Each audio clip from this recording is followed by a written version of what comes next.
नमस्कार दोस्तों, आज की कहानी का नाम है बाँझ का दर्द। कमो यह नाम सारे मोहल्ले में आम था। मोहल्ले वालों के मुंह पर कमो नाम रखा ही रहता था। कमो यानी कमला। कमला हंसमुख और चंचल स्वभाव की महिला है। दूसरों के सहयोग करने वाली महिला है। उसकी आवाज़ हर गली में गूंजती है।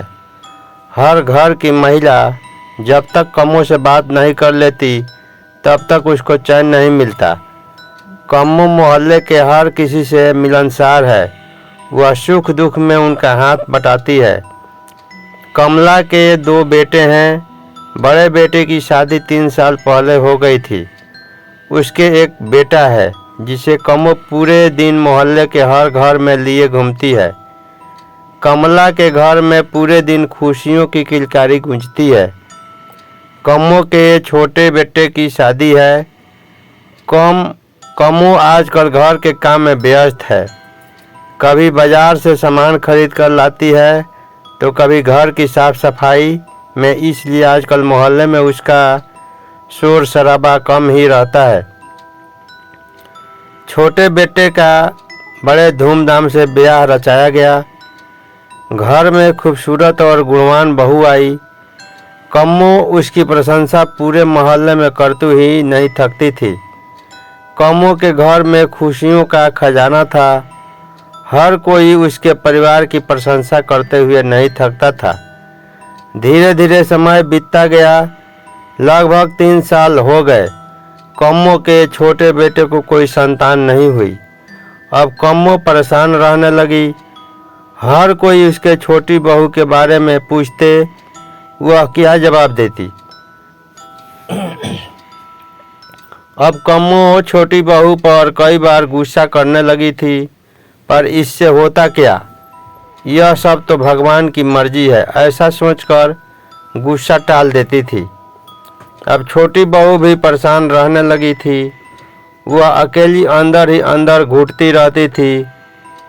जब घर में इस तरह की बातें होती थी तो वह रोने लग जाती थी। अब उसे घर में सभी ताने देने लगे थे, पर छोटी बहू क्या कर सकती थी। कमो के द्वारा भी पूरे जतन किए गए हर मंदिरों में जाकर उसने मन्नत मांगी, परंतु सभी विफल रही। जिस घर में खुशियों की किलकारियां उठती थी, आज उस घर में मायूसी छाई हुई है। कमो का छोटा लड़का पास के शहर में नौकरी करता था। जब भी छुट्टी आता तो परिवार का यह दुख देखकर बड़ा दुखी होता था। वह अपनी पत्नी का दर्द अच्छे से जान रहा था, पर वह करे तो क्या करे। उसने निश्चय कर लिया कि वह अपनी पत्नी को अपने साथ लेकर शहर जाएगा। वह अपनी पत्नी को साथ ले गया। जब वह ड्यूटी पर चला जाता था तो वह अकेली इसी बात को लेकर बहुत परेशान रहती थी और अंदर ही अंदर रोने लगती थी। ससुराल में उसे हर तरीका का सुख मिला, परंतु एक महिला का सबसे बड़ा दुख बांझपन होता, जो उसे देखने को मिला। यह बात उसने अपने दोस्त को बताई और उसने बताया कि आप किसी डॉक्टर की सलाह ले सकते हैं, जिससे आपको संतान का सुख मिल सकता है, क्योंकि हमारे शरीर में बहुत सारी कमजोरियां होती है जिनका इलाज संभव है। अगले दिन दोनों तैयार होकर डॉक्टर के पास गए और डॉक्टर से अपनी समस्या बताए। डॉक्टर ने कुछ टेस्ट कराए और उनको कहा कि चिंता की कोई बात नहीं है, आपको संतान सुख मिल जाएगा। इसके लिए हमें IVF प्रणाली का प्रयोग करना पड़ेगा।